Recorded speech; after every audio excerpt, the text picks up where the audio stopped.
Welcome to Black Love Matters, where this serves as therapy session for figuring out adulthood, loving each other, and finding our inner Barack and Michelle. We're Jay-Z and Beyonce. We'll go with Clarence Avant and Jacqueline Avant. Now, Clarence Alexander Avant is an American musical official, business person, filmmaker, and infrequently called the godfather of black music. Talking about his love life, he got married to Jacqueline Alberta Gray, who has served as the president of the Neighbors of Watts and additionally on the director of the International Student Center of UCLA in 1967.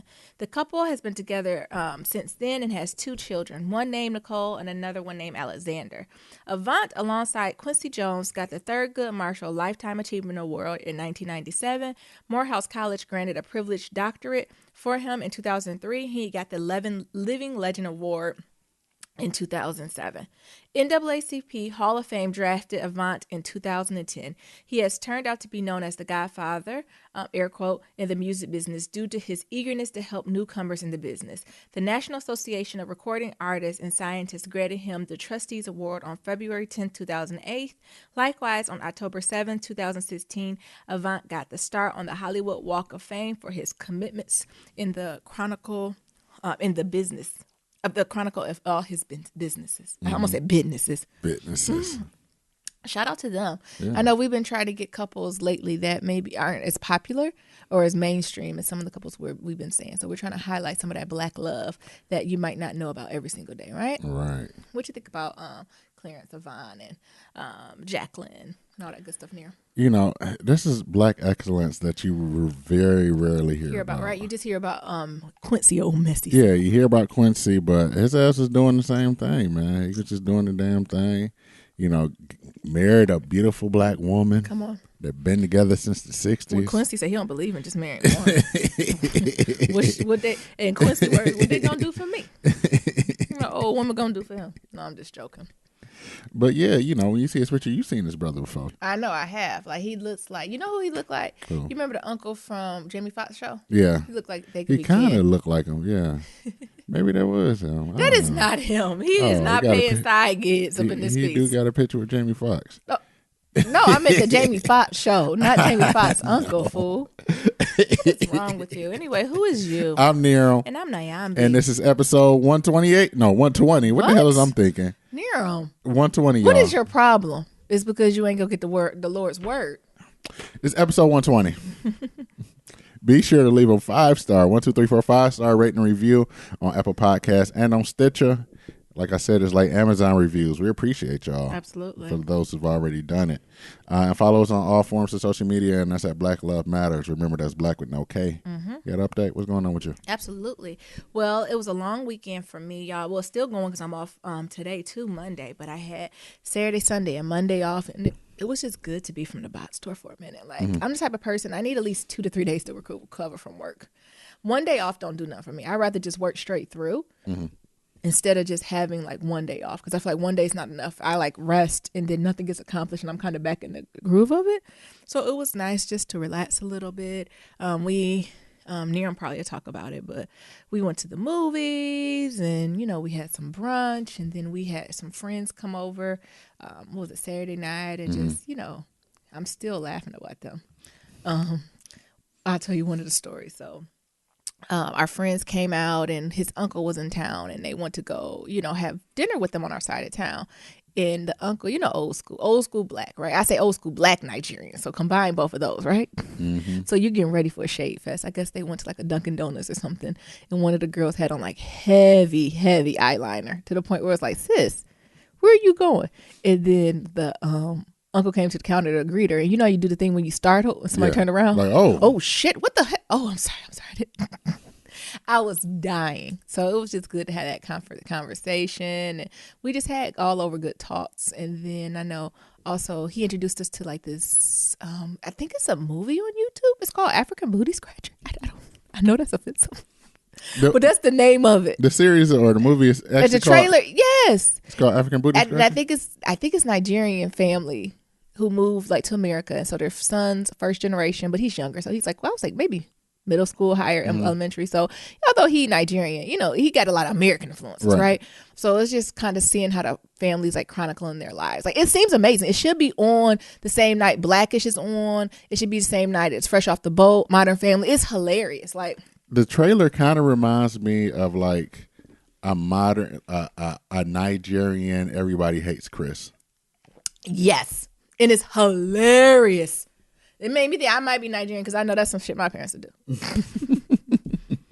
Well, the things they were talking about the grades, he was like, "Oh, I'm scared to go home. I got grades." And the black friend, "What you get, man? I mean, they can whoop you." He think the friend, and he gonna say like C's, D's. He's like, "I got all A's and a B." And his civil rights black. Why don't you just try to talk with them? Like, that's us touch by white hands. Just have a conversation with them, right? And what the young Nigerian boy gonna listen, and then went to the parents, and first the mama, "Did I just treat you as a mama? Was I not good enough to you?" I'm like, "What the hell?" And the daddy told me, "You stupid." I said, "That's stupid." So it was just hilarious. And you just seen them praying and what prayer looks like. And when they have like their white friends or I don't know, neighbors over. And of course the mama ain't just going to do some baked chicken. She had like some jollof rice and goat. White people scared of goat, ain't they? Yeah. I was like, oh, that's not that offensive. Like when they was like, "Oh, I'm going to have jollof rice and goat." That's just like meat and rice. Right. That's how I see it, right? But white people was like, "What type of goat meat is this?" Goat. They was like, "Oh." They was like, "We just don't like to eat goats. We like to pet them." I was like, what the hell? I've never been offended by goat. Truthfully, I like as civil rights black. Like goats, it ain't my favorite meat, but I'm like, oh my God, you eating goat. Like pass the goat, pass the hot sauce, my nigga. Goat is one of, I would say, my favorite. Yeah, meat. Nerum love a goat.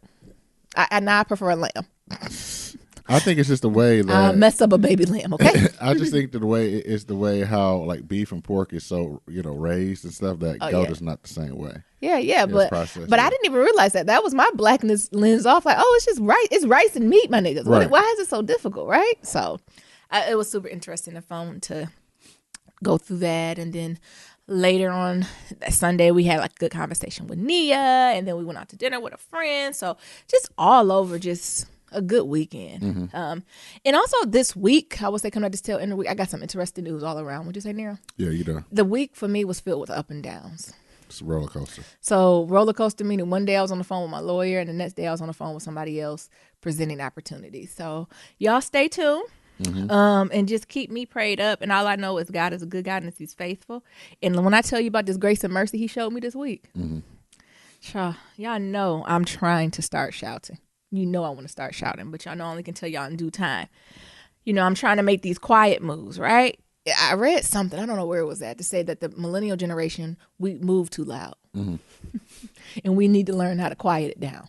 So I'm learning how to make some moves in silence. Oh, I can't remember who said that. Real G's move in silence. And just trying to wait till things are finished. Because, I battle with this almost. So when I heard it, I think it's reasons and seasons for this. Maybe it's certain seasons you have to do it, right? Mm-hmm. But, I'm the type of person, y'all know I'm an open book. So I like to share the whole process. But sometimes it's not even needed to share until the very end of it, right? Right. So I'm just trying to kind of embrace that and, just share just enough. So the example I think they gave in the article was like, instead of saying you about to get the promotion, share when you got the promotion. Right. Instead of saying you going on back-to-back interviews, share when you got the motherfucking job. Like, so that's just that's just the mind frame I'm trying to be in. But y'all just keep me prayed up. Palm Sunday was just yesterday. So I love good Palm Sunday. I got as Nerum say, I got my tree. You got your palm tree? Yeah, I need to go on YouTube so I can fold it up so I can keep it for the year, so I don't lose it or anything like that. And the word was good, as always. It's been a while since I've been to church because my schedule changed a little bit.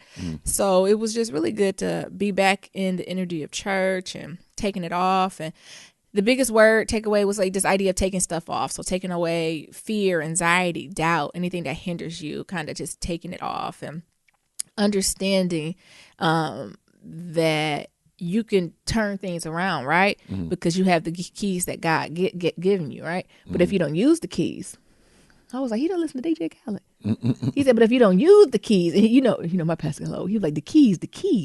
I wanted to start singing. I got the keys. I got the keys. I was like, focus. That's the devil. But it's this idea that if you believe in God, a higher architect, right? You already believe it's already done, right? It's already ordained. It's already in place. As long as you do what you're supposed to do, it's going to fall in line. So why do you do these other things? So really putting those keys and tools to to use and committing to that, right? Mm-hmm. And then we also like had a conversation of committed to the wrong thing. So a lot of times he was talking about this idea of self-care because, he has a daughter about my age. He was like, my daughter always talking about self-care. And I believe in self-care, but there's also such thing as a spiritual self-care. You can't have these bodies. He said like Mr. Atlantis, honey. I was like, what? I'm imagining somebody fine. You can't have these bodies in your hair and all the outside looking good, but the inside is all like a pigsty. You got to do both. So really examining what does spiritual self-care look like? I don't think I've ever asked myself that question. And y'all let me know, what does y'all spiritual self-care look like? And making sure that's an intentional piece of my self-care process. And being aware of that. And by not having this spiritual self-care, right? So what am I doing with, God, my greater architect? Am I putting him on the back burner? Right? To say, oh, I will get to you. You can't treat the Lord like a bellhop.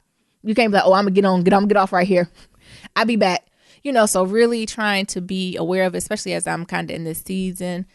And then lastly, the pastor kind of finished with this idea of each one teach one. So knowing that sometimes you're put in people's places for some people's life for a reason. It might not impact you, but know that somebody's going to be put in your life for a reason that might not impact them. So it's like this continuous line of like, the analogy you use is like touching somebody on their back, right? Pushing them forward, giving them just a little push forward. And knowing that all those pushes forward moves the community forward, moves the race forward, moves God's plan forward.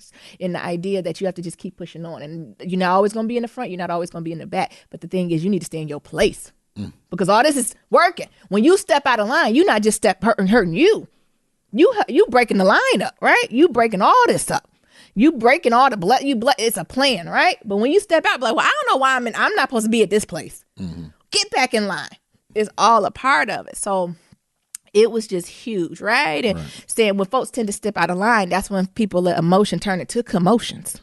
So being able to have that self-discipline to being able to control those emotions and understand where they're coming from. Because, the enemy can use emotions in a negative way, right?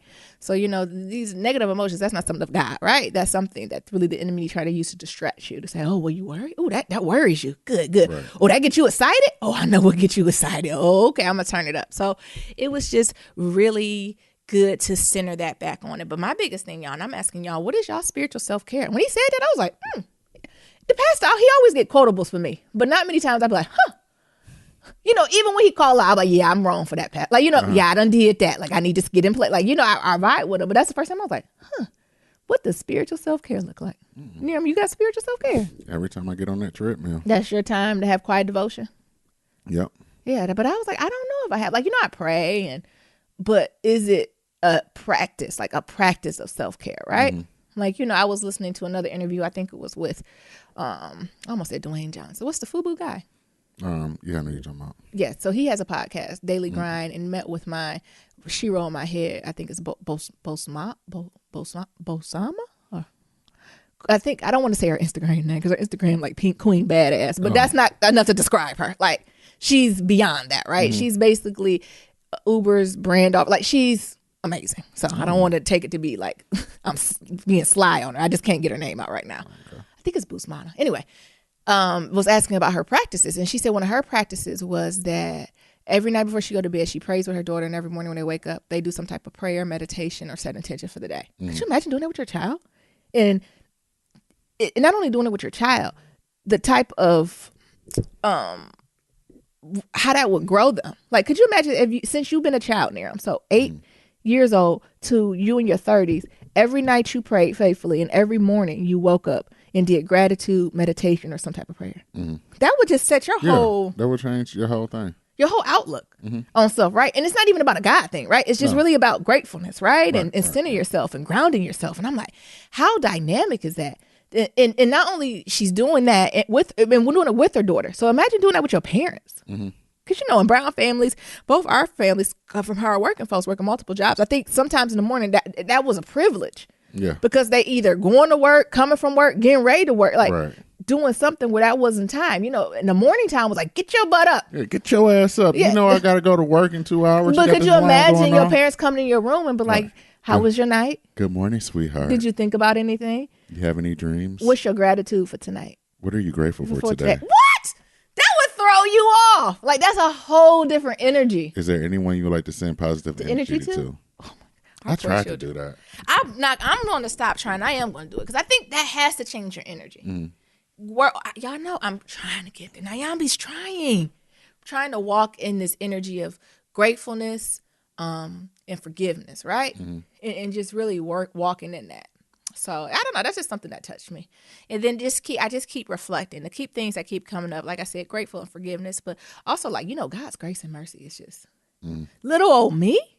Child. Me? This is what you did for me? Child, if you don't know about it, you better get to him. That's all I'm going to say. Why are you laughing at me, Nero? Huh? So stay tuned for that, y'all. Lastly, Snoop Dogg got a gospel album. I have not listened to it yet. Oh, what? But I will be. It's like the gospel of love or something like that. Okay. And it's like, at first I thought, oh, okay, Snoop, maybe he just got some choirs on some rap. Like, I think it's God. I want to say like Shirley Caesar's featured on it, which is the GOAT, right?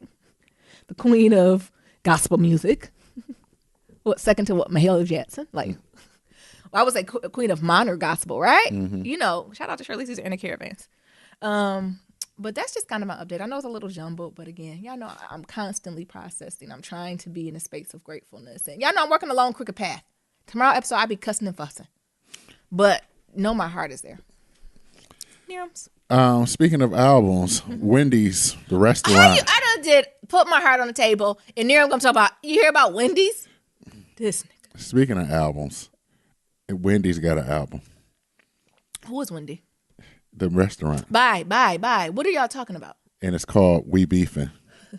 And it's nothing but... Niram. I'm not lying, Nyambi. This is Holy Week. It's Holy Week, and I'm trying to cut down on my cussing and fussing. It's Holy Week. Nyambi. And just FYI, I don't know what y'all going to get on Good Friday. Because I believe in being still. But we'll see. Nyambi. It's actually good. The album is dope. What? So Wendy's got an album. It's on everywhere. It's everywhere. What you mean everywhere? Oh, like Spotify? Apple Music, Spotify, and all that shit. And it's called We Beefin'. Let me tell you, as a marketing person who got degrees like thermometers and like marketing and shit like that, that album art is fucking amazing. What is the album It's art? Just a square patty on a white background and red, black and white writing that says We Beefin'. I'm going to choose to hold my peace. You can hold your peace. Because they got that hot fire. Yeah. For McDonald's, Burger King, well, and McDonald's need else. a clap back. Wendy's is the only one that used fresh meat, allegedly. They got a song called Twitter Fingers, which is off the hook. Is it? They got a song called 444. 4 for 4. 4. Oh, they're trying it. Come on, Jay-Z. The number 4. Jay-Z couldn't do nothing but FOR 4, okay. And then the number 4. 4 for 4. 444. Them niggas is on to something. Who's they? I love whoever intern they got, honey. Whoever. Because I just think it's genius. It is. I think, and like I know, you just put your heart and soul on it, but I think from like just my genius zone of like marketing, social media, and things like that, like the rollout to that was fucking genius. Yeah. The way the songs are laid out, even the last song being 444. They know exactly what they're doing. Who's rapping? I don't know. We don't know her name. It's a woman. It's a woman though. Black girl? Yeah. Nice. A black girl. Yeah. But like song Twitter Fingers. Hold it. Rest in Grease. Oh my God. Clowning. I take that back. I did remember hearing it this weekend. All I remember hearing is the jab they threw at McDonald's was why your ice cream machine never worked. Yes. That is true. They got bars. The only thing I go to McDonald's for is the ice cream and the fries. And at least 50% of the time they be like, oh, the ice cream machine down. I'm like, like the ice cream is down. Why? Y'all only got one ice cream machine? So I'm with it. But y'all don't sleep. It's hard to stay woke because this might be a distraction. You know, Wendy's was doing them farm workers wrong. Yeah. Yes. It might be. It was some type of pack or something, or I don't know how they do it with like these big monopolies that they wouldn't sign about like fair labor, fair wages for it. And I think Wendy's was like, we'll sign in a second. Jesus. But shout out either way. Every saint have a past and every sinner got a future. Not my place to judge. Not during Holy Week. not Holy Week. It is Holy Week. So when Naomi was going to church, praising the Lord, I did a little writing, meditation, and reflection on myself, just catching up on emails and things of that sort. And I was doing a little writing, and like this whole thing of like perfection of effort versus perfection came out. A product? Perfection, just perfection of effort versus perfection of product? Yeah. Oh, okay. It's just like perfection in general, like me being okay with what I put out there. Yeah. And knowing that I did the best I could with what I had at that period of time versus me not holding off and not putting things out there because it's not the best or it's not perfect how I want it to be in my head. Yeah, that's tools of the enemy. Yeah, and just working is a tool of the enemy. So just writing that down and working through that stuff, and also I know how you was talking about like gratefulness and things of that sort. You got to be grateful. But this whole thing of the whole the saying of like glass half full and half empty, and how people complain that the glass is half empty and things of that sort. Yeah. And like one of the things I wrote down was that I'm gonna be happy that my glass is half full and I'm gonna drink what's ever in it, because some people ain't got a glass. Some people got no water. Or some people got a glass and can't put nothing in it. Oh, come on, E to the bobo. Jeez. And so I'm gonna just let that sit, but just being no, grateful. you can't. Yeah. You said some don't got a glass and some don't got no water. And some people ain't got nothing put in the glass, so they got a glass and don't have nothing to put in it. And some people don't have a glass at all. Oh, but they got some water. Oh, yeah. And the water just seep out your hand. Right. And a lot of us complain about what we don't have, or things of that sort. Like I said, having your glass half empty, but also knowing that glass is half full, and you can still drink whatever in that glass and enjoy and nourish your body, whatever's in it. Come on, and just and just writing that down. And I just remember writing like, I'm going to drink whatever's in the glass. And to everybody else, like, you might be going through something, but if you got a glass and that bitch is half, drink what's in there. Nourish your body to prepare for the battle. Be happy with what's in it, because people don't have glasses or they don't have water. And I think that was just something that, really came on. Like I said, whenever I work out and exercise, that's me getting into my higher being. That's your spiritual self-care. Yeah, and then like the last thing is that spending time with Nyambi. So Nyambi work all these damn days at the box store, and I don't realize how much I work till I stop working. She be on these 6-day stretches, 7-day stretches, and things of that sort. And it's really not the best for our relationship. Oh, well, it's not. But tell the truth and shame the devil. It is. It's really not the best for our relationship because we be going through our own things. It's like we be missing each other.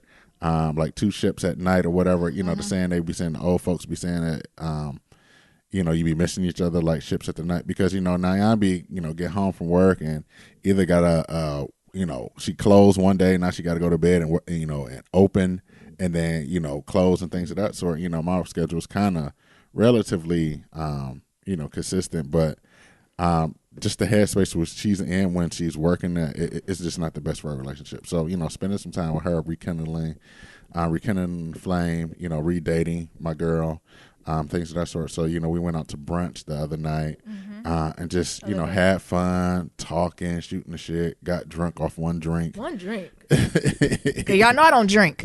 I got the most watered down. I think I just got a glass with water and lemonade. It was like lemon cider. Oh, yeah. It was like fermented lemons. I don't even think I got alcohol. And I was like, this is too much. So, got drink off one drink, or, got tipsy, shot the shit and just talked and just had fun talking, talking about life, talking about the future, and just, catching up with each other's family. Afterwards, we went to the movie and both of us fell asleep for the first 20 minutes. In the theater. And it was amazing. Like, the movie came on. And we went to go see Unsane. So don't go see it. I was so hyped for it. The previews are lit for Unsane. Yeah. But go ahead now. So we went to go see Unsane. So, Nyambi go get some popcorn, and, we were sitting there getting comfortable watching the movie, and like the first 10 minutes.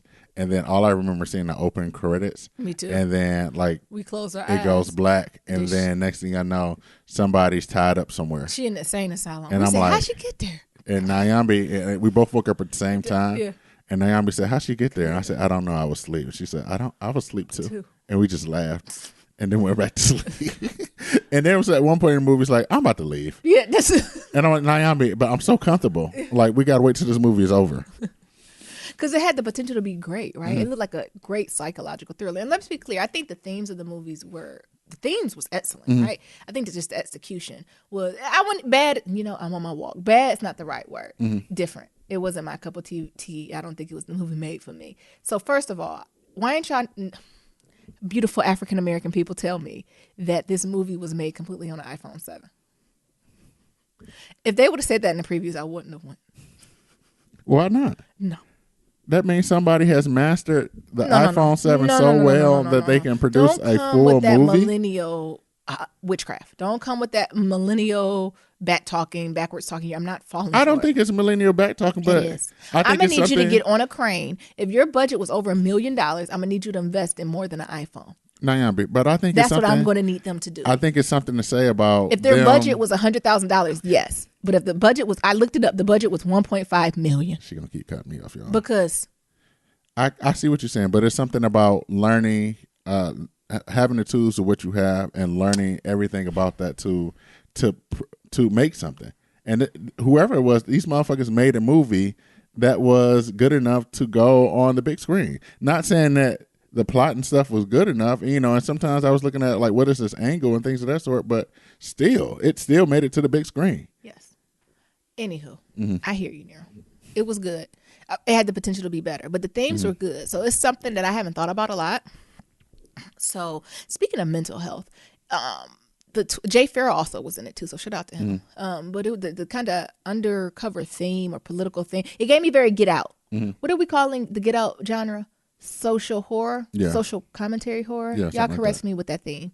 So that's what this movie was. So, but it was talking about when they can involuntarily commit you to what is the appropriate word? It's not asylum. No. It's the A mental institute. I'm trying to think. I'm about to say something crazy. Let's call it a mental institute. I don't know what I was about to say, but it was not going to be that polite. And that thing, because at first I'm like, well, yeah, on a surface level, yes, if a doctor thinks you're harm to yourself or society, absolutely, right? But then you unpack this a little bit more, and they're showing how, and I didn't know this even happened, right? Until I started digging more into it, that some of these places, like, so I think when we think of this, we think of like hospitals. Well, if you go to your major hospital and you maybe go to the emergency room and maybe you cut yourself, it was a suicide attempt or something like that, then they'll hold you, watch for 72 hours. I think that's what we think. Or maybe it's someone who's having like suicidal thoughts and maybe they go to someone and they take you in. That's what I initially think of, something like that. But this is different. So this woman actually, this is not the plot. This is the first 5 minutes of the movie. I'm not giving too much away. Is depressed, having some thoughts.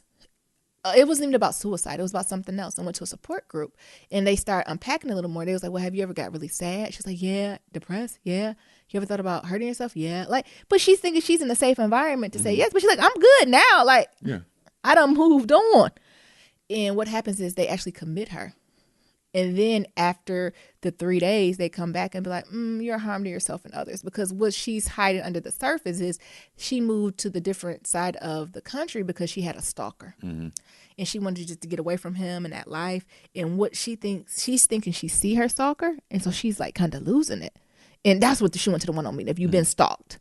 And that's where she's kind of like, I can't believe I went across the country. He still followed me. This is so frustrating. I'm upset. I'm depressed. I'm sad. Blah, blah, blah. And they commit her into the asylum. And then she thinks she's seeing them. And that's when Jay Farrell character come in and be like, I'm undercover to try to show this shit up. And they go on to say that what these hospitals do is when people come in for like these support groups or just to talk, say they have suicidal thoughts, they keep them as long as their insurance goes. So, insurance have deadlines. So they'll keep you for 7 days, 14 days, 30 days, 90 days. And then after whatever that time is, you're automatically cured. Yeah, and they be like, oh, well, you go home.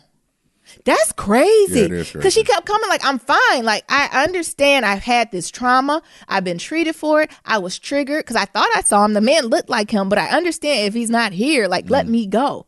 And they're like, no, we don't think you're ready. Yeah. Go back to your room. What? Like, that's crazy, right? Yeah, and there's more to the story. Like, other stuff start to happen. But that's the theme that this happens. Could you imagine just going to a support group, right? and expressing some feelings or some just thoughts, right? So we're not even talking about actions or behaviors. We're talking about thoughts. And then they'll be like, oh, sis, you here for another 7 days. Right. Being like, what the fuck? And we'll reevaluate from there. And we'll let you know if you need another 7 days. And that's how they make their money, because they keep the beds full. Mm-hmm. And then at the end of the day, we're like, oh, you're healed. Yep. And then your numbers is good. First of all, your beds are filled, you're getting paid, and your numbers are good and high, because the people really never needed the help. Yes. Right? And then if you got some sense, you'd be like, oh, if I just play along. Right. Because the thing is, so you get upset. The more upset you get, that goes to the record to be like, oh, they're violent. Mm-hmm. They're hostile. They aggressive. Yeah, they could hurt someone. But you just cussing them out because it's like, right. I am sane. Right. Let me the fuck out of here. Yeah, like it was trippy, and I can see how they can get Nyambi trapped in there. Yeah. Especially that venom you be speaking. That had your ass all locked up in that motherfucker. And I was like, this really happened. And you start, going on the search engines and the Googles and the Bings, and it's cases of this where people like, I was not mentally challenged or having a psychotic break. I was just sad. I know. I even think about it was 2 years ago where this woman was in a BMW or a Lexus or a Benz, and I think she was in New York, and she got stopped by the police, and the police thought she stole the car or some shit like that, and she was like, well, what do you do? And she said, I'm a lawyer, and all this other stuff, and they end up like arresting her ass and like putting her in asylum, because it's like no black woman would be a successful lawyer and drive a Benz and all this other stuff, and she ended up suing them. I forgot, but that was like the gist of the story, but you can see how that happened. Like even that would how the pastor say emotions turned into commotions. Yeah. So if you're not calm, they be like, this is what it is. And you start getting upset. Yeah, you're going to get a problem with it. It's going to be a big problem. Yeah. So that was the kind of part of it that I was like, ooh, that was the scary part to me. Not the stalker boyfriend, but like, ooh, wait a minute. You could say the long word and get caught up. And why is there no checks and balances? So just one doctor had the power to be like, oh, you're not going anywhere? Right. What? Can I get a second opinion? Psych ward. That's what I'm looking for. I don't know what. Oh, so it happened I knew I was going to say something crazy. It happened in 2015. Adrian Scooper? I think I remember. Yeah, it happened in 2015. Woman says she endured 8 days in a psych ward because cops couldn't believe BMW was hers. So she was driving on the street, and the police was like, who car is this? You must be a drug dealer, whatever. And she's like, no, I own this. Yeah. And then she was like, like I'm a lawyer or something. I forgot what she was. And they sent her ass to the psych ward. Yeah. And it's like, this car's mine. Yeah. Ugh. So that was it. But the other stuff when I'm saying, like some of it was just choppy. Then it was like, towards the end it got unnecessarily gory. And if you're into like indie films, you might like it. But if you're really looking for like a Get Out, like a really good psychological horror, that ain't that movie. But if you're looking kind of for some indie commentary, a little bit of gory, B-rate horror, it would be decent. So it just depends what your flavor is. So like even that story, like this is like real life shit. Her ass. I know that's why the movie is scary. That's why I tell people. That's why I would still classify it as a horror movie, because it had a moment where I had to sit with it to be like, my mouth could get me in a psych ward. So she wasn't a lawyer. She was a banker. It doesn't matter. A BMW is not the most expensive item in the world. You can have bad credit and still get a BMW. I know plenty of Negroes with it. And it's like, Obama follows me on Twitter. And it's like, no, Obama doesn't follow you on Twitter. And like, he really did. Of course. So, yeah, this shit happened in real life. Oh, my goodness. Stay woke, y'all. Stay woke. So that's just that was our weekend. Anything else about our weekend? No, we just had a good time. I feel like, we really spent some time just like talking. Because sometimes during, the days when you go on these 6-7 day stints of working at the box store, we rarely get much talking done. Yeah. And then like, the times we do, we just like, all right, time to do a podcast. Or, you work at this time. We work opposite shifts. We work, we work opposite shifts. So like I might work, my 9 to 5, and then Nyambi goes in at 3 to midnight, or it's like, all right, so when we gonna record this podcast? Yeah. So it was like more business type things. Like, all right, are we gonna record a podcast today? Or y'all don't understand how many times we be like, nope, we ain't gonna record one. Yeah. And it's like, no, but we got to get a listener something. Yeah. So even going back and forth with that. So and just the times of like staying up late, recording a podcast, or it's really like not, when Nyambi goes through those stints of like working, there's not much like relationship talk that happens, because we're like, all right, you home, who's cooking? Yeah. Oh, I'm cooking. All right, let's watch Scandal. Oh, we got, who's cleaning up? We got to do this podcast type thing. So, it's really good that she had these couple of days off that we can actually like just rekindle, have fun, shoot the shit, rebuild. Yeah, I agree. Yeah. So, Pillow Talk, what we got? You want to talk about Atlanta? This Oktoberfest. So, during the time that Naomi was off, we almost got in an argument over Atlanta. We did. So, spoiler alert, niggas. Oh, yeah, we said we got to get better at that. Fast forward. We're going to get better, y'all. Like, once we get schedules more time, when we do, like, reviews and stuff, we're going to try to time it for y'all. Not now. But Listen here. I ain't got time to go back in. Niram, it's Holy Week. I done said the piece. I ain't got time to go back. Niram don't have time, but I have time. So let me just get my schedule situated, and I will do it. Y'all understand? Sometimes it'd be like a race to the finish. Like, all right, podcast, edit, get it out. But this is Oktoberfest, so I didn't know his girl was like half black, half German. Me either. I didn't know she was half black. Me either. So this conversation about like culture and other cultures and how do you even like participate with your partner and things of that sort. So they was going to Oktoberfest, and I can't even remember old girl's name. Do you know her name? I think it's like Von or V or something like that. And just her to celebrating her other culture, and Which she should do. Yeah, and I have no problem with that. And then Aaron being a part of it, and I think what's great about this show is it's like, oh, by the way, they paint blackface. Like what? Yeah, now sis, I'm on your side. Her name is Van. Oh, Van. But you gotta get anytime. And it's not even a black-white thing. Like, I know sometimes, y'all, I make it very clear. But if you know your family have unique things that they do, it is your job to warn your partners and your friends before it happens. It's your job. And so Oktoberfest is something huge. We're not going to first talk about how Oktoberfest, I don't know much about it. Could be my own projections, my own stuff that I have to work through. Oktoberfest seems just as racist as St. Patrick's Day to me. I don't know why. It just gets that feeling. And I just really get confused when Negroes be going all in for Oktoberfest. Because it just does not feel, the Germans don't give me the friendliest vibe to begin with. Right. I like that. When we talk about people of color, I like to stick close to the French, right? And they got their own stuff too, but it still ain't the level of the Irish folks and the German. I don't get the biggest vibe from it. But again, like I said, it's your job to introduce your friends. To warn them. It's just like raising black men in America. You just don't release them and say, "Good luck, good luck, Tyrell." You got to say, "Listen, in America, these are some of the norms and traditions. I don't necessarily agree with all the norms and traditions, but we're in it, and this is how you navigate it to be successful, right?"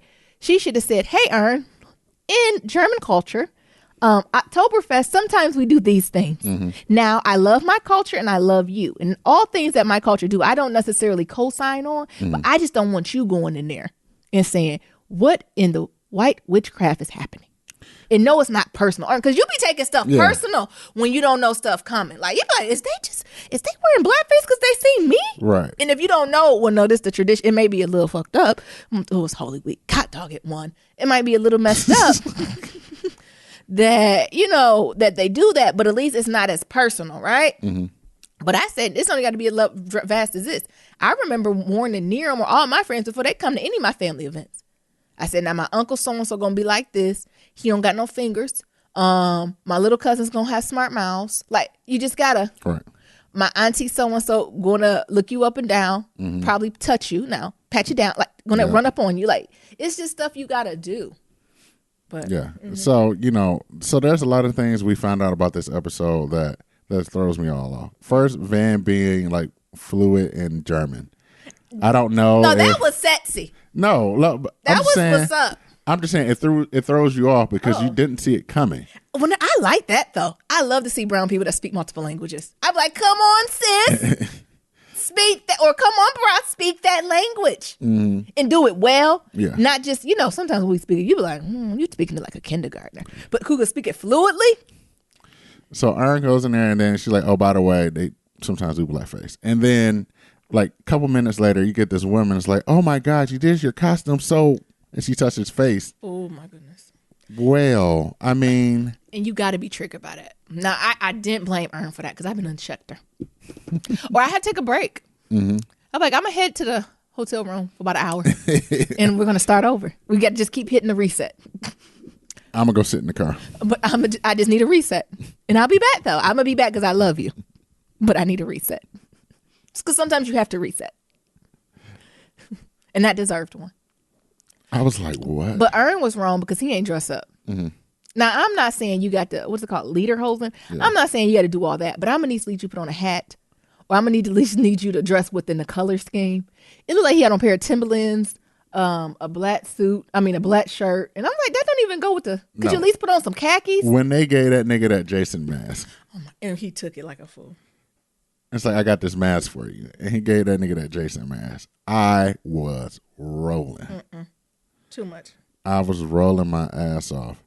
And then like what else happened through the episode? Like, I think one of the things is that, so they go grab a beer, and like Van's talking to like the bartender and like German, and like Aaron felt like a little alienated because like he felt insecure. Call the thing a thing. Alienated, insecure. Insecure and alien, two different things. And he's like, okay, customer service, please. Because he didn't like the connection that she had with him. Mm-hmm. That's what he didn't like. You think so? I know so. Oh. What you thought it was? You thought he just wanted a beer? I'm just saying. No, come on. Nyambi, you go somewhere and I don't know your ass speak Spanish or French, and then we go somewhere and you start having a conversation in French with somebody else, I'm going to feel a little alienated too. Like, hold up. You with me? Don't use different words. Use the right word. Insecure. Alienated. Why do you feel alienated? Because I'm with you, you with me, but now you gone. Insecure. You left me. Alienated. And by me leading you, what does that then mean? Alienated me. Insecure. No, left me. Alienated. Why would you think I would leave you? Because you did. Okay.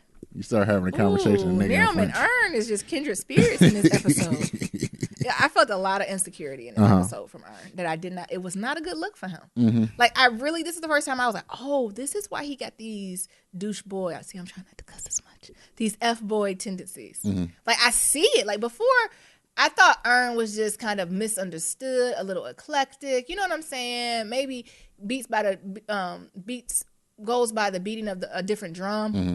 But this episode showed me his Lawrence tendencies.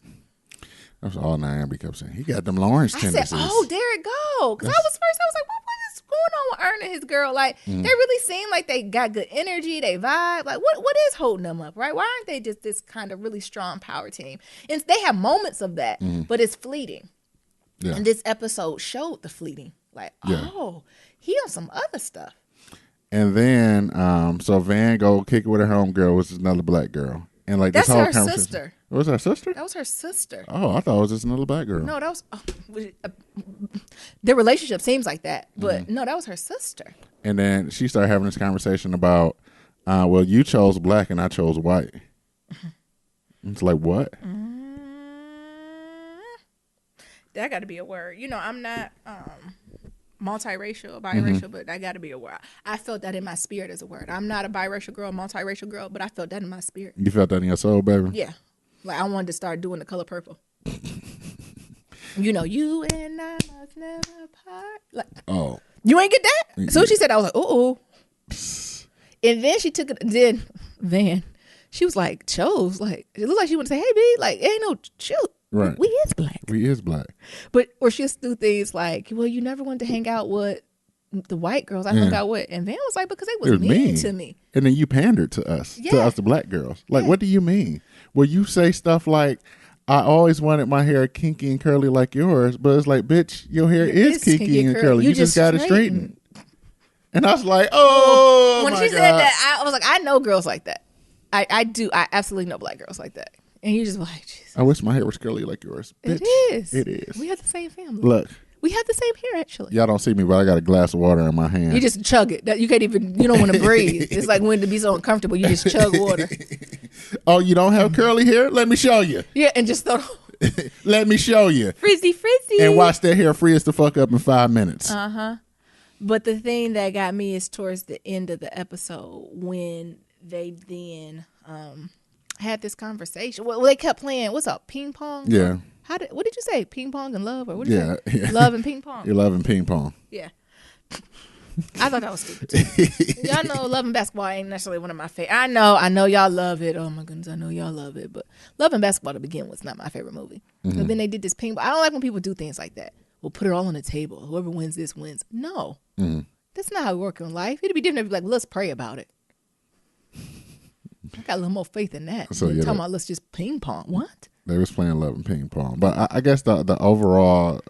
No, don't slide past this. Because then they tried to do it again when she finally came to Earn. Because we ain't going to give all the secrets away. Like, she lost her phone. She found it, blah, blah, blah. And Earn disappeared. He got mad, walked off, whatever.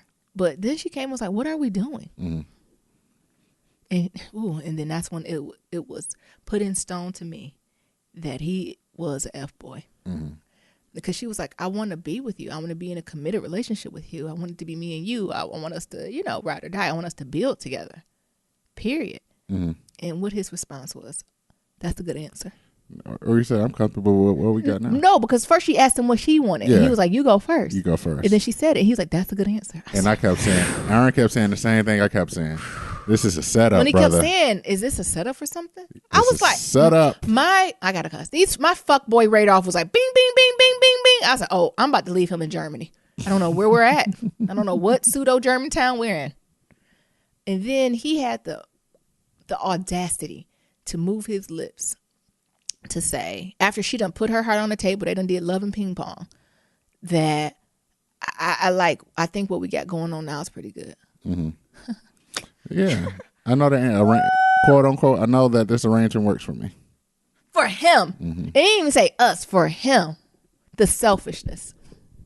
He's a little boy. He's a grown little boy. Mm-hmm. He is a grown, I'm Van Zant now. He's a grown little boy. He's a grown little boy. I want to be like, Van, run. When people show you who they are, believe them. Run, sis. And then how they just drove home. Mm-hmm. And he got to the door and looked like he was going to slide in. Yeah. And then she said, well. Bye-bye. I forgot what their baby name. I'll be ready for tomorrow. The bills are due. And I'll see you later. Yeah. And when she just looked, she stood by that door and she put her head down. I bet you sis was waiting for him to come back. Mm-hmm. Meanwhile, on the ranch, Ern is already at Foot Locker doing little boy things. He does not understand the implications of his behavior. Mm-hmm. And he made the wrong decision. You think so? Absolutely. Why is he so afraid of commitment? And a commitment to this woman who's had his child, been there for him, right? Mm-hmm. To really try to put this commitment in. Are you ready for my take?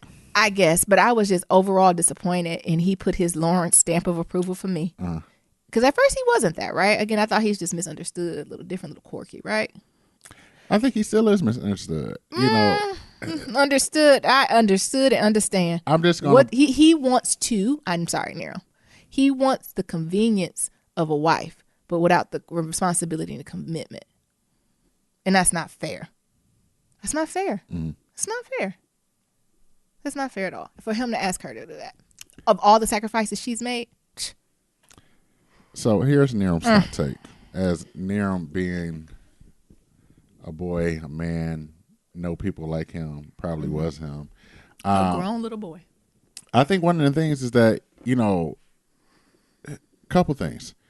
So this whole thing about convenience and commitment and things that sort, like for him, it just works. And I think for him, where he's at, he's complacent with it. Like he's complacent with it. So it's like, well, why do I need to do anything else?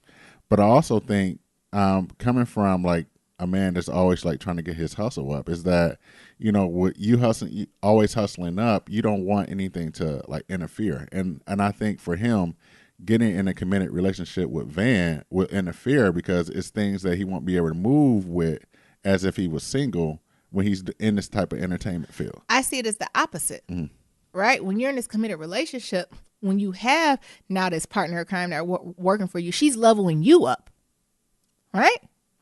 It's not about, so he worried about the moves he can make single. We're seeing how well that worked in the past few years. Maybe if you partner up and have a different lens, you have someone who knows you, someone who's willing to be totally honest with you and call you on your shit, you can be a better man. I understand that. He's not even willing to do that. But I think, and the society pressures that the man have on her about being breadwinner and having to do all this other stuff, and like be a provider. He's already doing that. I understand that, but if he want to level up, he don't see that. He don't see that by being with Van, that might be able to level himself up even more. Yeah. What he sees is that's an obstacle because he's not able to do what he need to do. He ain't gonna be able to move like he want to because now he got somebody he got to report back to every night. Absolute responsibility, discipline. That's why we ain't getting where we need to be. Thinking twice before you make stupid decisions. And like for him, he feels as if that's holding him back. Van, sis, I don't know if you need to go back on him. I think Van need to find her somebody on the move and be like, sorry. You know, and as somebody, you know, who's up, you know, trying to make moves, like I see where he's coming from with that. Not saying that's the best way to go, but I can sympathize, I can empathize. So you think it's better for him to risk it all for that than try to commit with a relationship, to be with a relationship? I don't think that. I think that what I'm saying is that I can see it. Yeah. Well, and he wasn't able to articulate that. He's not able to articulate that because I think that's a different thing. Like, for example, if I would have stayed DJing, yeah, you know, I'm in the clubs, I'm up all night, I'm around drugs, sex, women, and all that other stuff, and I'm like, well, babe, I'm trying to, like, I love you, I love being around you, I love the time we be together, but I'm trying to get this hustle up of being like the best DJ I need to be, and I think that some of the situations I'm going to be in as a DJ. And as a popping DJ, it's not going to be best for our relationship. So I think right now, I don't think that the best thing for us to do is to get in a relationship. You got DJ envy excuses. No, it's not DJ envy excuses, but I think that's the real thing. And I think as a man, like those are the things you be thinking about. Like, no, I really don't want to get in there because that's going to hold me down and hold me back. Not knowing that being in a relationship is probably one of the best things you can ever do. It enhance you, yeah. And I think that's the conversation or like the inner mindset that people be having. Yeah, like these dudes be having. Like, yeah, he like this is like he said, like this arrangement works for me. Yeah, the fact and even how he said arrangement, like he just belittled their whole experience, their whole relationship. They have a child together. To an arrangement? Oh, Van is much better than me.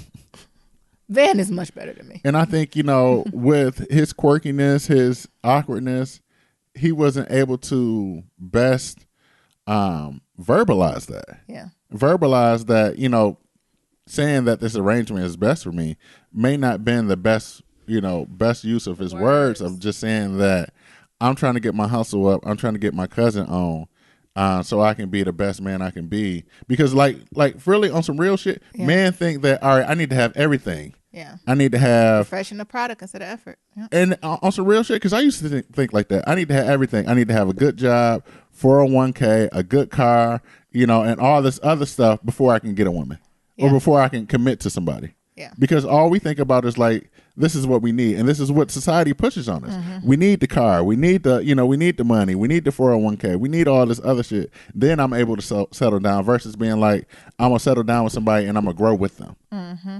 And I think that's the mentality that he was in. Yeah. Because like I said, I was in that mentality. Yeah. Yeah. I don't know. I thought it was just a good episode and it's something that triggered me. And also one of the best lines in there is that, because I think that German guy, she was flirting with at the bar, was talking about, you're having trouble in paradise. And, if you can't, and he was basically saying, if it's okay to be in relationships and it's rocking and you loved. And then she's like, well, what if you don't love that person no more? They said, well, it's time to love yourself anyway. Mm-hmm. So if you can't be in a relationship with nobody else, be in a relationship with yourself. Exactly. So I hope during this time that Van and Earn is separate. I don't really care what Earn do, but I hope Van loves to date herself. Because I think she's super brilliant. Like, we forget she was a teacher and she lost her job on some bullshit, right? Yeah. You know what I'm saying? Like, I really just want Van to have to come up because I think she's dealing with some identity stuff too. Maybe not as deep as that sister, honey, but I think she's battling with some things too. And I would even argue more this identity of a mother and a woman, because it looks like the baby's old enough now where not independent, but I feel like children get to a certain age where they kind of got their own routines. Yeah, when they're making their own cereal. Yeah, and it's like, well, they in school half the day and they got their little play dates. So what you going to do for the, not that y'all have a lot of time, but the extra 3 hours, you just can't be in your kids' grill. So I think she's kind of in this moment like, well, what is Van? Where am I supposed to be? I don't have my job anymore to go to. Like, what am I doing? So I think she's going on this self-discovery. So I think what that bartender said was a little foreshadow about being in a relationship with yourself. I hear that, but to go back to Earn, I really just think that brother, he do. You caught the shade of me. Yes, I seen it, but I think the brother do need some growing up to do, and Yes, it ain't he's a gonna little make boy. it's gonna take him some time, or the loss of him not having Van to see like, or lost her forever. yeah, Yeah. like I might have lost her for this period, or I might have lost her forever. Yeah. For him to have that internal growth, to figure out that, or to know that, you can build with somebody and build together, versus being like, I need to have everything in order, Yeah. in order to make this commitment and make it work. Yeah, it makes me now more curious about his relationship with his mother. Mm-hmm. So was he a mama's boy? Did the mama do everything for him? Like, now we need to have a whole flashback episode to growing up Ern. And I want to see like a whole 30-minute episode just showing Ern through a baby to where he ended up, right? You know, they can do a kind of a flash forward and just kind of see how his parents met. Yeah, he need Mama like a This Is Us pregnant. episode. Yeah, mama's pregnant. Then, elementary, middle, high school, college, to kind of just a fast forward to how we got there, just to get a glimpse of, where's his idea and his schemas and ideas and lenses of women come from, and how he moves with them and thinks about them. I'm curious about that now, especially in this episode, because this episode almost put Ernest's character on the head to me, to be like, who is this? I'm like, oh, now I see. Now I see why Van tired, because all he basically want to do is have sex and give her money. Yeah. And how does that make sense? You only can take that. If that's not something you want, right? As a woman, that's got to be something you want for you to be comfortable and confident in that. But if that's not something you want, you just think it's a byproduct to eventually get you a different point, that's going to wear on you. Yeah. Anything else about that? No, I think it was a good episode. Yeah, I thought it was always a good episode. All right, let's talk about these babies. March of Our Lives. Mm-hmm. So all the children went out across America Saturday and told the government to kick rocks, and they're not here for it. I don't blame them. Mm-hmm. I support them. It's two ends to this, right? So I completely support them, and I'm so glad they're hearing their voice, and it's needed, right?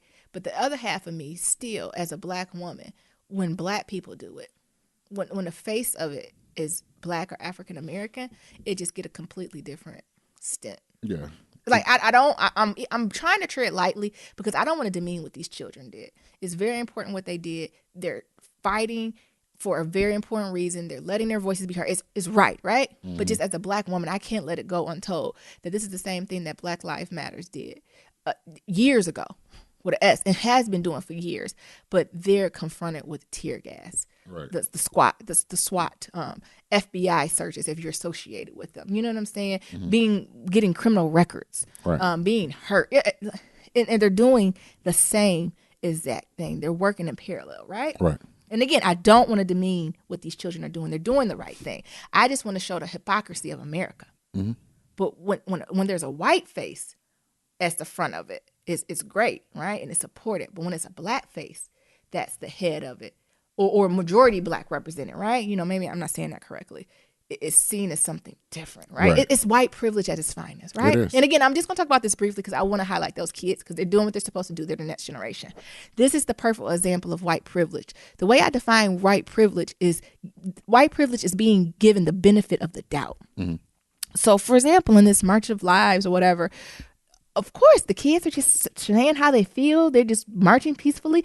They would never bring any weapons or do any harm, or why would we think that? Right. As the police, we're here to support them, make sure they usher through safely.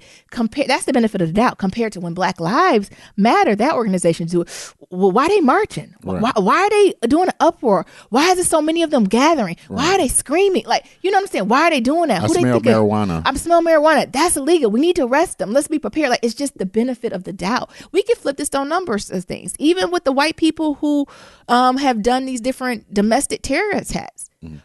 The white terrorists, they told him, they said things like he grew up in a Christian household. Everyone loved him, and his family did this, and maybe it was mental benefit of the doubt, compared to when it's black people in this situation. Well, why he walking down the street? Yeah, why he got a box? Why is he sending things through FedEx? Yeah. Why are you wearing a sweatshirt? Why you got a phone? Like, it's always that. That's what I would describe it as. Is white privilege is being given the benefit of the doubt. Not saying in the end, the outcome might not be the same, right? But it's a lot easier to get there, and it's a lot smoother, right? So that's kind of that piece. And I don't know if you want to talk about it, then we can go back to the March of Life. But I would just be doing a disservice as a black woman not to bring that up. I completely agree. I even think about when that brother got killed in his grandma's backyard with his cell phone. Like, that even... Like that hit me enough because I think I look at my phone case and it's all black, and I'm like, well, shit. Do I need to get me a neon green, a neon green, or like a furry one, something that look just obnoxious, right? A runner orange, that Nike runner orange, or the high visibility green with Jesus on it, phone case. Barney, what you got to put some so I don't fall into the same situation because that's the thing. Because I think about it too. I'm looking at my little life-proof case. It's all black, and bulky. Yeah. It's bulky. You know what I'm saying? It got a little. I got a little pad on it and shit like it. Yeah. I just think about that and it's fucking crazy that you need to. I need the fact that I need to even think about, do I need to change my phone case to something bright green? So when I get into this situation, I can be like, it's bright green. They don't make Glocks like that. They don't make Glocks. They don't make AR-15s like that. I don't know. So that's what I had to just speak about that a little bit, because I love what these children are doing. Is absolutely beautiful. But again, something as a black person to say, again, we have these conversations about cultural appropriation. But when we do things, it's bad. It's But when someone else does the exact same thing we did, it's seen as brilliant, innovative, excellence, right? And it's not demeaning the other person. This is our society. Right. This is the hypocrisy of our society that we have to come face to face with. It's in our face, and we have to acknowledge it. So I just had to say that on behalf. Sorry, Black Lives Matter. If y'all don't co-sign, that's fine. This is the views of Nyambi. I just seen that. But we can get back to the children. I'm glad they did it.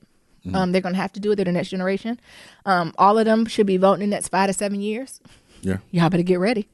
That's all I need to say. And it gave me a little bit of hope for the next generation that they were out there so explicitly and doing it proud. I think what gave me the most hope was seeing how many white males were out there too, right?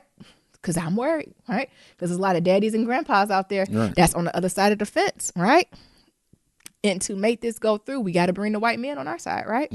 So that gave me a glimmer of something, gave me a spark of, let's just get the children. It made me, I know I'm not trying to fast forward life a little bit, but I'm like, come on, 5 years. Come on, let's get some of these children. Let's kill off some of these other ones, some of the old ones, and let's bring some of the new generation on through. You know what I'm saying? At the voting poll. So it did that. And shout out to Naomi, that beautiful princess who gave that speech that talked about don't forget Black women in gun violence, and just bringing that to the forefront. I think that might be a different episode, but just talking about guns and the relationship people of color have with them, right? Because I think in our communities, I think it was much stronger years ago, right? I think back to the Black Panther movement, right? When they was carrying some automatic. You would think NRA would be behind them, right? Right. But they weren't. Nope. So, I would love to have a conversation on, now it's not good, but when will it ever be, right? Everyone liked the guns until Black people holding them. So, maybe that's what needs to happen. They see too many of us with them and they're taken away. But that's neither here nor there. But I appreciated her just bringing it to the forefront again of how Black women suffer through it. And I think later on I'm going to talk about this, but just the traumas of Black women. As I'm getting older, as I'm going deeper in my walk, as I'm learning to move in silence, just the traumas that we carry and the things we have to put on our back sometimes are just heavy. And that's not okay, right? In that moment of silence, when they broke it down for, 6 minutes and like 29 seconds, that the Parkland shooting went on, and and the sis was like, this is my speech. So this is how long it took. That was heart-wrenching, right? It was heart-wrenching. And then lastly, how they saying how guns have more rights than Black people, and it was it's crazy. Again, I'm proud of the children. I'm glad they did it. But I'm just saying, like, I feel like every generation has had that. So you got your Columbines, you got your Parklands. This shit always happening. And at one point, do you get tired of this bullshit? When do you get tired? And my thing is, I knew something was happening terrible when that school in Connecticut, was it Newtown? Yeah, Newtown. I was like, oh, when they done shut up babies. These are babies. Right. We're talking about what, first, second, kindergarten? Yeah. I said, oh, babies done got shut up. Everybody comes to the altar, right? Babies is off the limits, right? The babies don't know about race or children are dying, right? We're coming together on this. I knew as soon as no policy or reform happened after that, I said, oh, we on some different stuff. Yeah. If we okay with you, and I know the kids in high school, they're kids too, right? But we're talking about babies. And nothing happened because of that. And we're not talking about 1 or 2 babies got shot, right? Bunch of them. That's when I knew. I said, oh, we got some heavy stuff we got to deal with these guns. I said, oh, this not going to be solved in our generation. Mm-mm. This got to be the next generation. Got to take a stance on this. Because I knew for a fact, like, oh, okay. And Newtown shooting is a wrap. Like, everybody come turning your guns at the city hall, honey. Because we're not doing this anymore. You know what I'm saying? And that did not happen at all. And the thing is, like... That's crazy. Like, looking at the stuff, they ain't talking about taking away motherfuckers' guns and shit. The thing, they just want some common sense laws. Yeah, and that's what I'm saying. But I was saying after Newton, it wouldn't surprise me if they were like, niggas, we don't do guns in America no more. Turn them in. Like, that wouldn't have surprised me at all. But they said nothing. Nothing. Just even some common sense laws. Yeah. You know, you got to be 21 to buy some liquor. All right, you got to be 21 to buy a gun. Yeah. Just that. Yeah. You know, to drive a car on the road, you got to have insurance. All right, you got to have a gun insurance. You can't even rent a car to 25. Push that gun up to age to 26. I'm just saying, like, you know like what I'm saying? Basic stuff. You know, basic shit. You got to have insurance to drive a car. What shit you got to have insurance to do a gun. Come on. Simple stuff, right? So, but that's when I knew in my heart that our generation couldn't solve the problem. After Newtown, I'm not saying that wrong. When that was able to happen. And not only little kids, but little white kids. Right. Got shot in a well-to-do neighborhood. So, wow. Right. Privilege on top of privilege. Because y'all know Connecticut is the richest state per capita. Yeah. So, on a very privileged white state, and they said, only thing we can say is sorry for your loss. I think them Newton families felt as close as what it feels to be brown in America when that happened. Could you imagine being a parent and your political officials come like, oh, I'm just sorry for your loss? And they have the resources and the opportunity to make change so this never happens again. And all they say is, we sorry for your loss? But it also... That's disrespectful. It is disrespectful, baby. But you also got to figure out... this is also another conversation about money. Yeah. And how NRA and these other gun proponents are, you know, funding this shit and donating or quote unquote donating to their campaigns and shit like that to sway votes and shit like that. Yeah. And Connecticut is a Democratic state most of the time. Most of the time. It just, come on. That's how it clicked in my head. I was like, oh, this didn't happen in Mississippi and the red is, this ain't happened there. No. And for them to just be like, we sorry, we mourn, we create a task force for help you heal. No, get these guns off the street. That's how I heal. To know it ain't gonna happen again.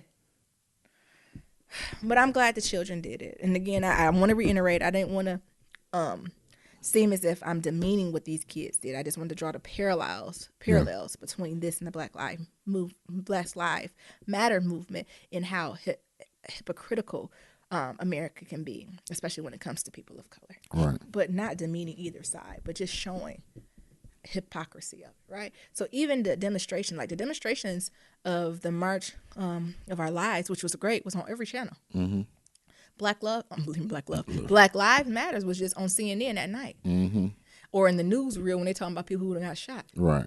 Just even the news coverage of it was complete. The energy was completely different around it, right?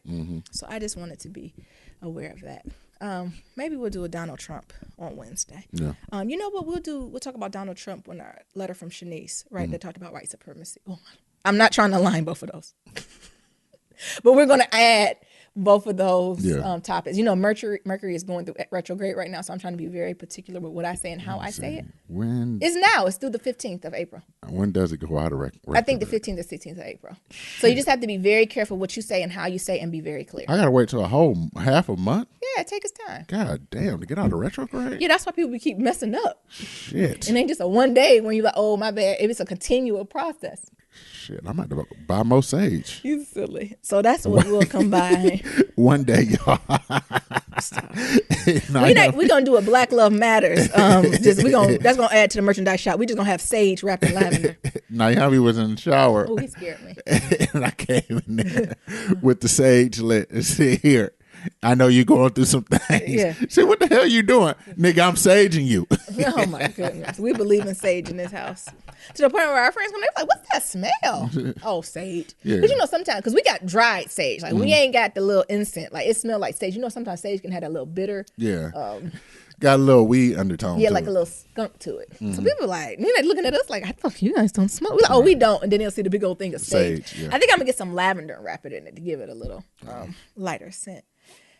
Lastly, the thing I want to talk about is, did y'all see, and this might be a little old news, but Neffy wrote this open letter to Keisha Cole about like the traumas and the life and what she had and sisters and what we should have did and what we shouldn't have did. What is going on? I just don't know. It's not that Neffy said it. If that's her truth, it's her truth.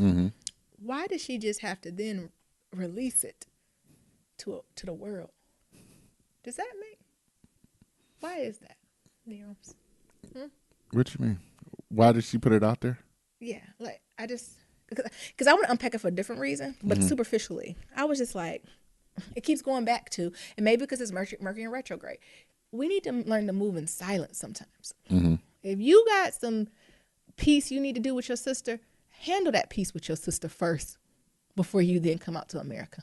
Like, what? Maybe you gave her the letter right and y'all had your conversation. Then maybe you can do a Twitter post to say, me and Keisha, I'm so glad the direction our relationship going. Growth is amazing, right? That's moving in silence. Right. You're still sharing it with everybody. It's still the same impact, but just the messiness of it. It's like, is it needed to be that messy? It's like even with that DJ Envy shit, like, was it? And I get everything. It was done publicly. It's like, but why? Just for the culture. So that got me. But what I really want to just talk about more is these traumas, this black woman and our trauma as daughters. My favorite Hotep was talking. And he had a point. This is one of those 15% time when he have a point that I got to pause him and rerun it back to make sure I heard him right. And I could identify with it. So he was talking about like just traumas as black women and saying that black men have trauma too, right? But it's just expressed and it's looked differently. So he still stands by, and I might lean towards, it depends on the day, that black men are some of the most traumatized people in America. But he's saying that's a close second to black women. I flip-flop all day. We don't got to do the oppression lip. It's pretty fucked up on both sides. But he said the difference with men is their oppression and their mistreatment is happened in more of an outwardly way, physical way. So black men are more likely to be put in jail, suspension, shot, kicked out, like physical things that's in your tangible, maybe not physical, tangible. You can see them, you can feel them, right? And through that, there's a lot more programs and support for men to do it. Now, everyone might not take advantage of it. It might be harder to get to, but these programs are actually being put into place, right? So that's there for black men. The other stuff, you got to flush out and deal out with. But then he flipped it back. But on the other hand, the traumas of black women might not be as explicit as that, right? So even though black women are more likely to get like suspended or have things happen to them. Yeah, a lot of more reprimands. Yeah, reprimands. It's more silent done. So women, instead of men who's able to outwardly express it through anger and rage and things of that nature, women don't do that. Right. When they do try to do it, they're kind of like, you're a loud black girl. Why are you doing this? We nephew them. Right. Be quiet. You silence. Shh. Shut up. Handle that by yourself, right? And then if we go to look to resources for women, there really aren't resources for women. And the way he broke it down was, so, with the men, we was talking about the prison pipeline and when they get out of jail and all that good stuff, right? So if we think about that same kind of low income supports and stuff for women, the things that they have are like WIC, EBT, things of that nature, right? So those are the physical things they need. But that's not really for women. That's for them to support their family. Right. So that's if you have a baby or, say if you need birth control, or like that's more in prevention in the support of the family. There's no program where you can go to help black women deal with the trauma, the emotional and spiritual trauma that they go through. That's not there. And when he said that, I was like, this Hotep got a point.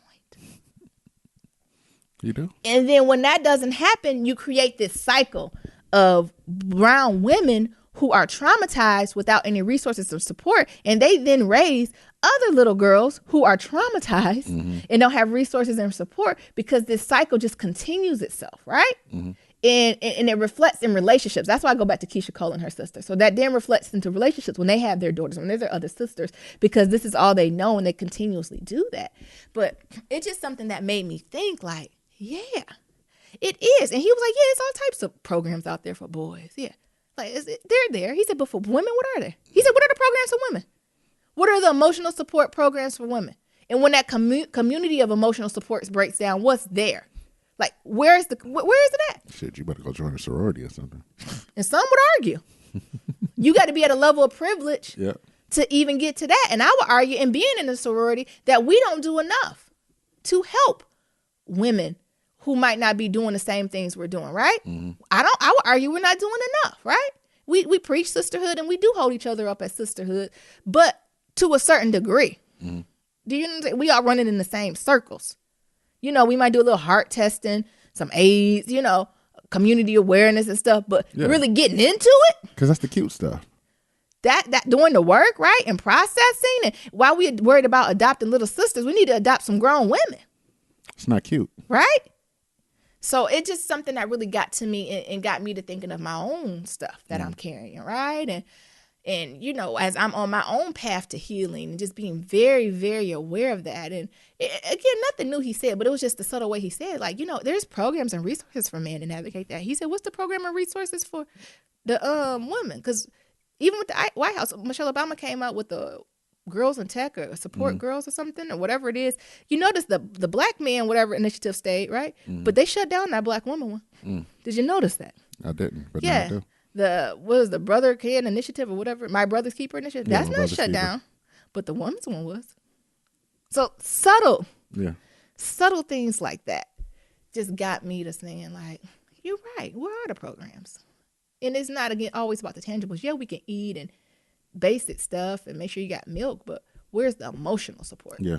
And I think that's hard, you know, because we, you know, when we even have conversations offline, you know, Naomi is a very big advocate for, you know, anything that she stands for, you know, so much so to it can be a detriment. Mm-hmm. So the thing is, the question is always that I always have is like, well, who's advocating for the advocate? And there's no one.